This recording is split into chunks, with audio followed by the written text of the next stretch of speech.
जय भीम। नमो साथियों। आज हम चर्चा करेंगे अभी भारत के भीतर हिंदुओं का एक त्योहार रक्षाबंधन के तौर पर मनाया जाने वाला है। रक्षाबंधन का जो त्योहार है, हिंदू लोग उसे क्यों मनाते हैं और मानव जाति के लिए, मानव जाति के कल्याण के लिए यह त्यौहार जो है कितना आवश्यक है या इसकी कोई आवश्यकता नहीं है, इस पर चर्चा करेंगे और कुछ व्यवहारिक पक्षों की भी जांच करने का प्रयास करेंगे। सबसे पहले रक्षाबंधन के त्यौहार के पीछे की जो कहानी है, जो इसका बैकग्राउंड है, पृष्ठभूमि, उसको जांचने का प्रयास करेंगे कि ये जो त्यौहार है आखिर शुरू क्यों हुआ, किस वजह से शुरू हुआ। तो अभी तक जो है जितने भी स्रोत उपलब्ध हैं, किसी भी स्रोत ने स्पष्ट रूप से यह जानकारी नहीं दी है कि हिंदुओं का यह त्यौहार कब से शुरू हुआ और कौन सी कहानी जो है इस त्यौहार के पीछे सटीकता के साथ में बैठती है। तो सबसे पहली तो समस्या जो है हिंदुओं के लिए यही कि उनके पास किसी भी त्यौहार, किसी भी घटना के लिए, किसी मंदिर के लिए, किसी ईश्वर के लिए, किसी देवता के लिए कोई ऐतिहासिक तथ्य नहीं है। ऐतिहासिकता का बिल्कुल अभाव है, नितांत पौराणिक है, नितांत मिथ्या कहानियों, कल्पनाओं पर आधारित है। तो इसमें पहली जो कहानी है वो द्रौपदी और श्री कृष्ण कथा है। अब द्रौपदी और श्री कृष्ण जो है वो आपस में बहन भाई नहीं है। जब श्री कृष्ण के हाथ में चोट लगी तो द्रौपदी ने अपने पल्लू में से एक चीर काटकर फाड़कर श्री कृष्ण के हाथ पर लगाया और श्री कृष्ण ने जो है द्रौपदी की रक्षा का वचन दे दिया। तो कुछ लोग जो है इस कहानी को आधार बनाते हैं, लेकिन भाई बहन से इसका कोई ताल्लुक नहीं है। भाई बहन की इसमें कोई कहानी नहीं है और अगर इसकी प्रमाणिकता की बात करें तो वो मिलने वाली नहीं है, क्योंकि ये कहानी जो है नितांत काल्पनिक है और प्रमाणों का नितांत अभाव है। दूसरी कहानी इंद्र और इंद्राणी की है।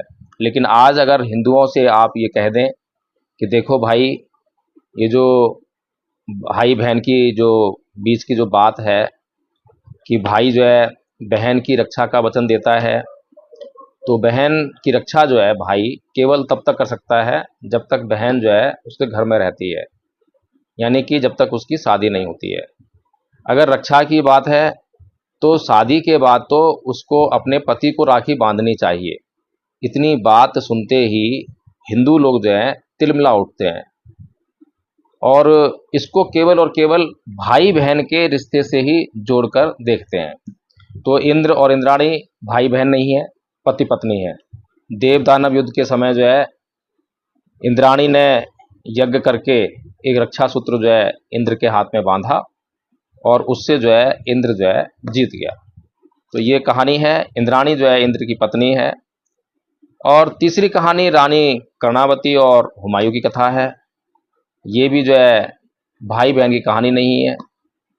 रानी कर्णावती हिंदू रानी और हुमायूं मुस्लिम शासक है और रानी कर्णावती ने राखी अपनी रक्षा के लिए हुमायूं को भेजी, वो राखी पहुंची, ऐसा इतिहासकार बताते हैं।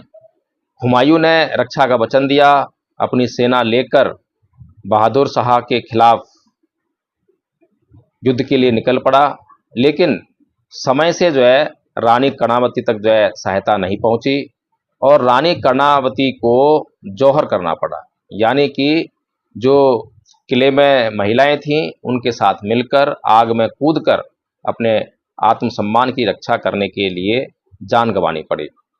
तो इस तरह से रक्षा भी नहीं हो पाई और बहन भाई का संबंध भी नहीं है। तो इस कहानी को भी आधार कैसे माने, समझ से बाहर बात है। इसके अलावा जो है और कोई कहानी, किस्सा जो है हमें नहीं मिल पाया है कि किसी प्रकार से इस त्यौहार को हम जो है बहन भाई के साथ में जोड़ सकें। बहन भाई से रक्षा का वचन लेती है, भाई बहन की रक्षा करने का वचन देता है, इस तरह से इसको देख सकें। तो कहने का मतलब ये है साथियों कि हिंदुओं के प्रत्येक त्यौहार की भांति ये त्यौहार भी नितांत काल्पनिक है, मनगढ़ंत है और इसका जो है मानवता के कल्याण से कोई लेना देना नहीं है।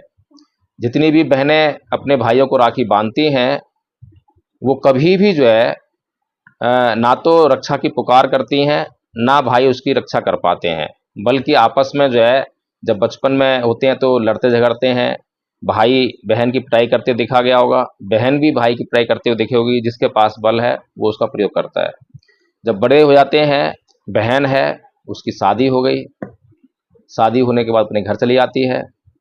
तमाम तरह के दुख कई बार जो है बहन को झेलने पड़ते हैं और भाई जो है उसकी किसी भी प्रकार से मदद नहीं कर पाते हैं।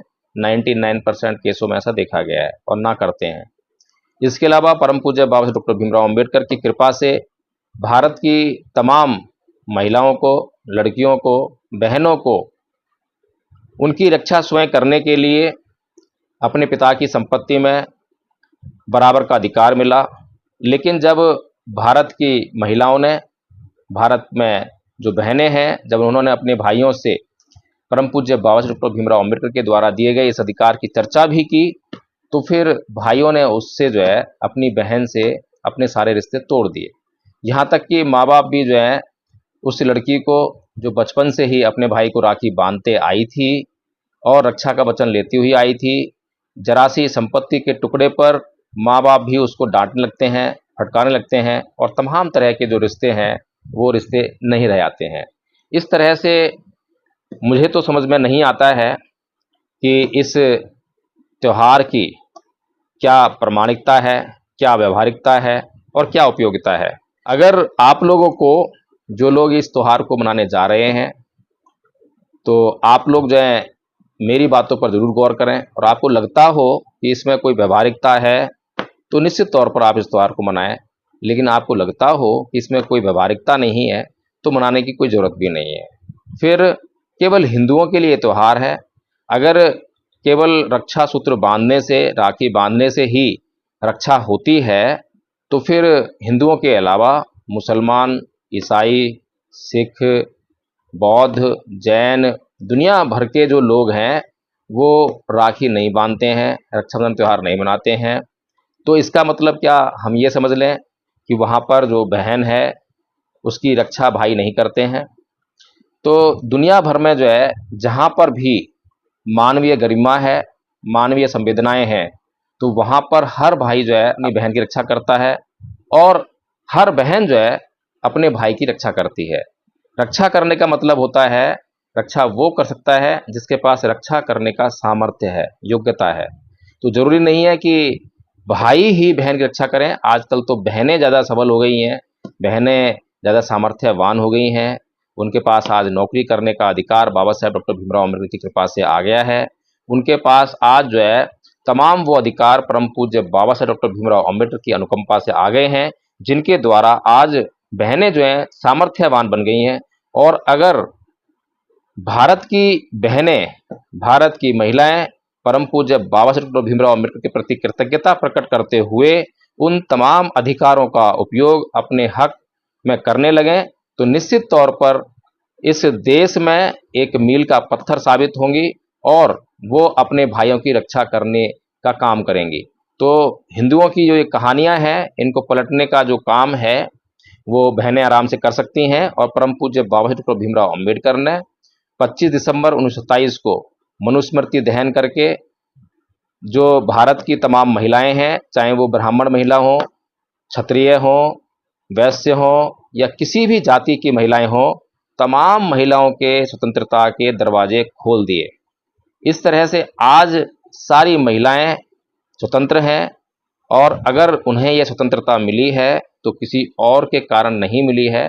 मनुस्मृति, रामायण, महाभारत, इन्होंने तो महिला को जो है एक गुलाम के सिवाय कुछ दर्जा नहीं दिया, लेकिन ये परम पूज्य बाबा साहेब डॉक्टर भीमराव अम्बेडकर हैं जिनकी कृपा से जो है आज महिलाएं वो सम्मान का जीवन जी रही हैं जो कभी उनको शायद जीने को नहीं मिलता। तो इसलिए आज जब ये महिलाएं रक्षाबंधन का त्यौहार मनाने जाएं या मनाने की सोचें, तो एक बार जो है उन हक और अधिकारों की चर्चा जरूर कर लें जो परम पूज्य बाबा श्री डॉक्टर भीमराव अम्बेडकर के कारण उनको मिले हैं, और जिनके कारण जो है आज उनका जीवन जो है स्वर्ग से भी सुंदर है।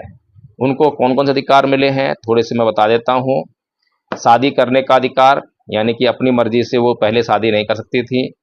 पिता ने या घर वालों ने जैसा भी पति उसके लिए चुना, जहाँ भी रिश्ता किया उसको वहाँ जाना पड़ता था, उस पति को अपनाना पड़ता था, उसमें उसकी कोई मर्जी शामिल नहीं थी। लेकिन अब 18 साल की कोई भी महिला अपनी मर्जी से किसी भी व्यक्ति के साथ में जिसको वो पसंद करती हो, अपनी अकल के साथ में जो है उससे विवाह करने का अधिकार रखती है, और उसके इस फैसले पर कोई भी व्यक्ति जो है आपत्ति दर्ज नहीं करा सकता है।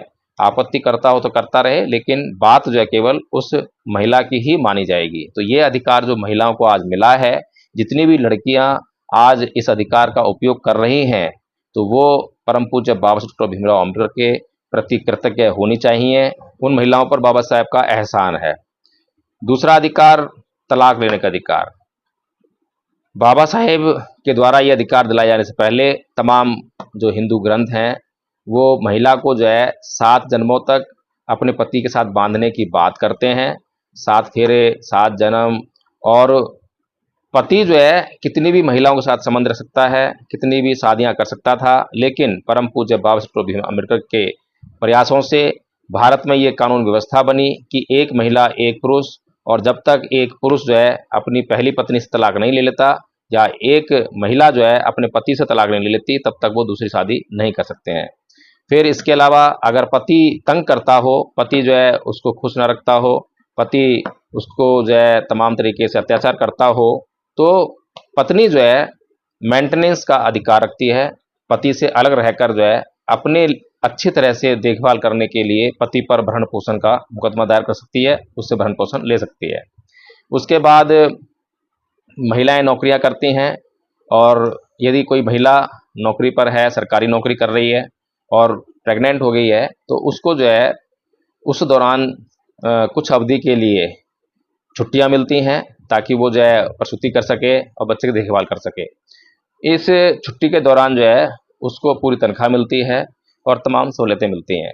तो ये अधिकार जो है परम पूज्य बाबा साहब डॉक्टर भीमराव अम्बेडकर से मिला है। तो ऐसे ही बहुत सारे अधिकार, और कितने अधिकारों की चर्चा करें, लिस्ट लंबी है।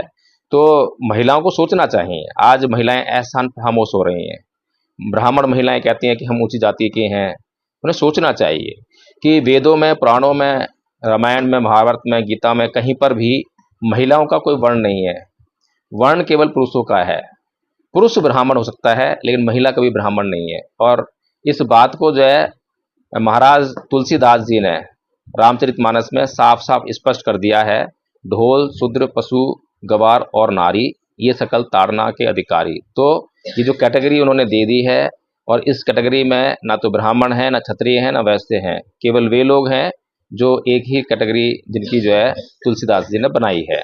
तो आदरणीय इस देश की तमाम महिलाओं, मेरी तरफ से आपको, अगर आप ये त्यौहार मनाने जा रही हैं, तो आपके लिए जो है केवल इतना ही संदेश कि इस त्यौहार को मनाने से पहले छोटी सी अक्ल जरूर लगा लेना कि इस त्यौहार को मनाने से आपको क्या लाभ होने जा रहा है और क्या नुकसान होने जा रहा है।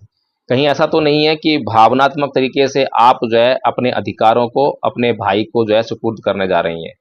अगर भाई बहन का रिश्ता बनाने की कंडीशन ये है कि आप अपने भाई से कभी भी उसकी संपत्ति में, जो कि पिता के द्वारा उसके पास गई है, जिसमें आपका बराबर का अधिकार है, वो आप उससे ना मांगे, तो मुझे लगता है कि ये रक्षाबंधन का त्यौहार आपको बहुत महंगा पड़ने वाला है। तो इसीलिए इसी बात के साथ में मैं ये वीडियो समाप्त करता हूँ। अगर यह वीडियो आपको पसंद आया हो तो निश्चित तौर पर तो आप इसे लाइक करें, शेयर करें और कमेंट करके बताएं कि क्या महिलाओं को, भारत की महिलाओं को रक्षाबंधन त्यौहार मनाना चाहिए या नहीं मनाना चाहिए। जय भीम, नमो बुद्धाय।